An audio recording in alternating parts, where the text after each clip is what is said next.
कि हम लोग संसद को पाक साफ करें, वहाँ जितने भी जो धूर्त बैठे हैं, जो बेईमान भ्रष्ट अधिकारी सांसद वगैरह जितने भी बैठे हैं, हम उन सबको का स्नान कराएं सभी पवित्र नदियों के जल से।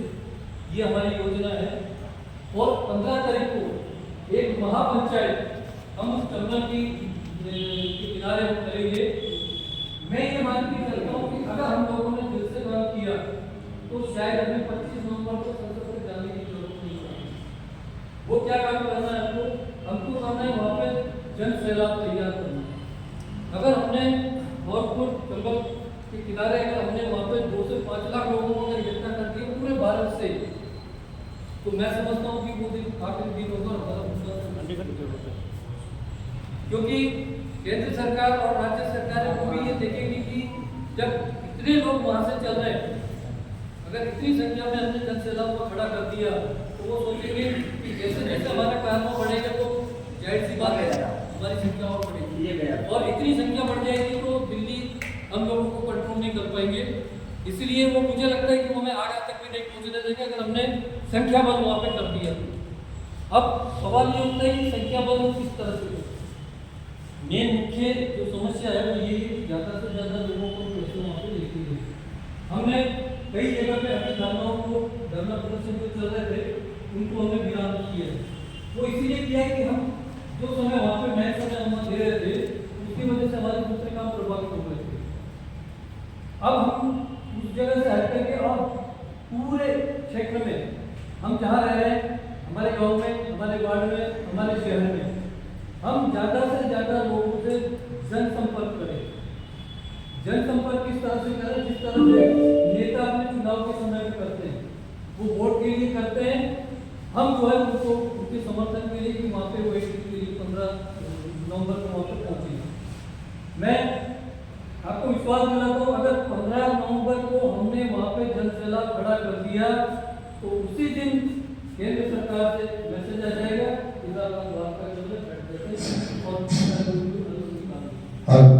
अब इसके लिए प्रत्येक व्यक्ति को या हमारे साथ जो भी लोग जुड़े हुए हैं, हमारे संगठन के साथ जुड़े हुए हैं या हमारी टीम के साथ जुड़े हुए हैं, उन सब लोगों को सक्रिय करके और उनसे केवल इतना निवेदन करना है कि अधिक से अधिक संख्या में हम लोग 15 नवंबर को दौड़। अगर हमने वहाँ महापंचायत में भीड़ को दिखा दिया तो चूंकि इंटेलिजेंसी सीआईडी ये सभी सारी रिपोर्ट वहाँ पे जाती है और हमारी महापंचायत समाप्त नहीं होगी उसके पहले ही हमारे पास कोई मैसेज आ जाएगा। तो अब ये आखिरी समय है हमारे लिए, यानी कि हम लास्ट स्टेप पे चल रहे हैं। हम लोगों को यही करना है कि पूरी ताकत जोड़ देनी है वहाँ पर जन सैलाब को लाने के लिए। आज हम जितने भी साथी आएंगे उनसे भी यही चर्चा करेंगे कि जन सैलाब को ज़्यादा से ज़्यादा बढ़ाया जाए, और दूसरे जिले के जो लोग आएंगे और जो लोग नहीं आ पा रहे हैं यहाँ पे राजस्थान से कई जगह से यहाँ पे आ ही नहीं पा रहे हैं, उन लोगों तक भी हमको ये मैसेज देना है कि आप जो है ज़्यादा से ज़्यादा जन सैलाब न लेकर के आए, क्योंकि हमारी लड़ाई बस वहीं पे आके अटक रही है। जन सैलाब हम लोग नहीं कर पा रहे, कारण कही है कुछ लोगों ने तो सोच रखा है कि सबका मिलेगा भारत में, कुछ लोग जो है तन से लग रहे हैं, कुछ लोग मन से लग रहे हैं, कुछ लोग धन से लग रहे हैं, लेकिन मन से और धन से लगने वाले लोग बहुत हैं।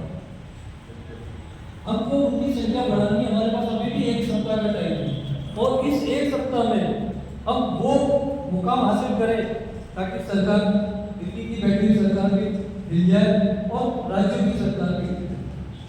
हालांकि इसमें मैं आज ऐसा बोलते हुए मैं उनको भी कहना चाह रहा था कि आप 25 नवंबर को टारगेट ना करें,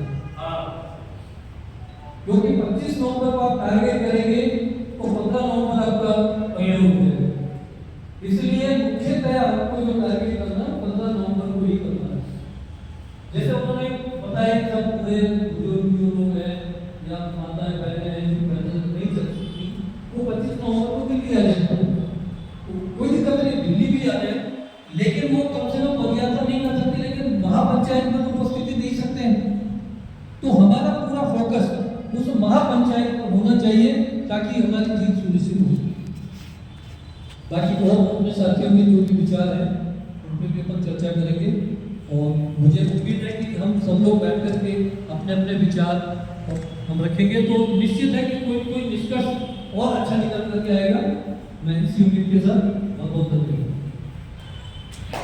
बहुत शक्तिशाली ये एक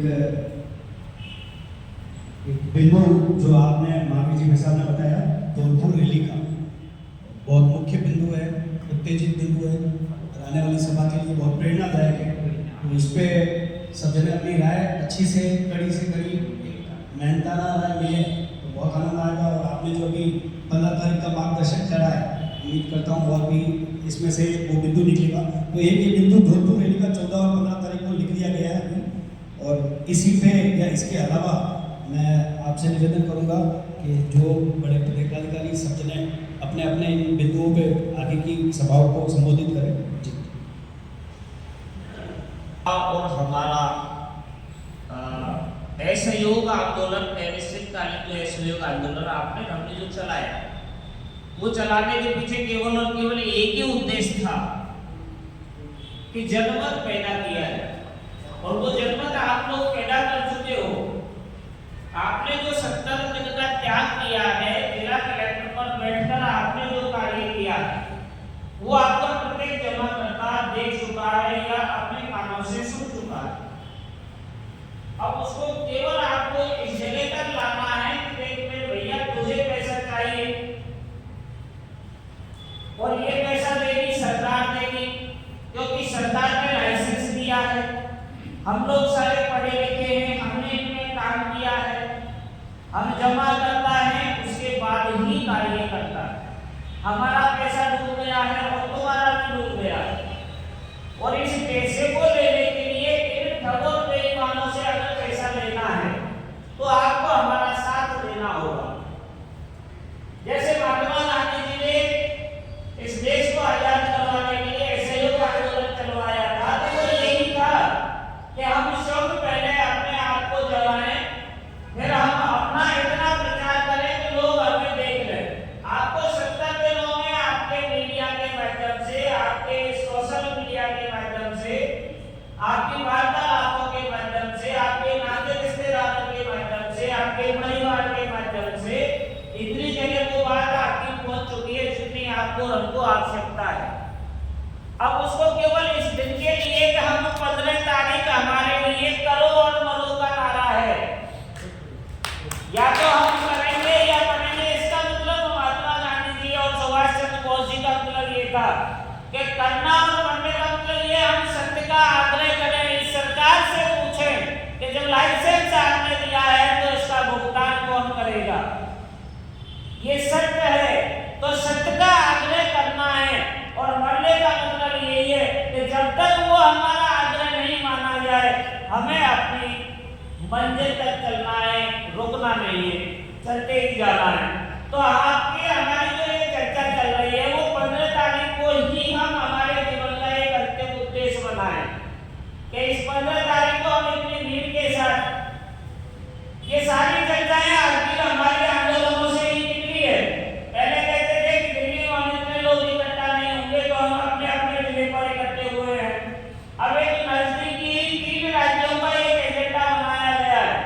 एक राज्य नहीं, उसमें 3 राज्य, राजस्थान भी जाएगा, यूपी भी जाएगा, एमपी भी जाएगा। क्यों ना हम हमारे राजस्थान को इतना मजबूत बनाएं, इतनी कोशिश करें कि हम उस आंदोलन की अगुवाई कर सके। जैसे हमारे राष्ट्रीय प्रवक्ता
दूसरा जन्म लेना पड़ेगा, क्योंकि एक एक व्यक्ति का 1-1 करोड़ जमा है। उसका सबसे बड़ा उदाहरण है पंच वालों का, जिनका 2016 से पोर्टल चल रहा है। आज तक 19,999 हर कस्टमर का नहीं आया है। केवल उन लोगों को मिला है जो या तो फॉरवर्ड है या कंप्यूटर की जानकारी रखते हैं या जिनके बच्चे जानते हैं। केवल उन लोगों को 10-20 व्यक्तियों को आया है।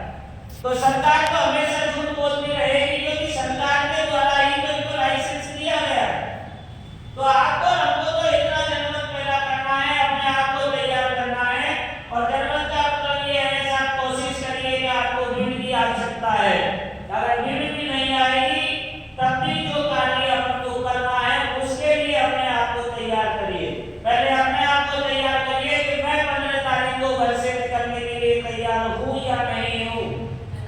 पहले अपने आप को प्रस्तुत करिए, क्योंकि महात्मा गांधी जी ने कहा है कि जब दांडी यात्रा पर एक लाठी लेकर के वो चले थे, अकेले चले थे, पीछे कारवां चलता गया और बहुत बड़ा सैलाब इस देश में खड़ा हो गया। वो तो उन अंग्रेजों का जमाना था, जहां घर से बाहर पैर निकालने के लिए आपको हमको परेशानी आती। अब तो आप आजाद भारत में रह रहे हो, तो फिर डरने की कहाँ आवश्यकता है।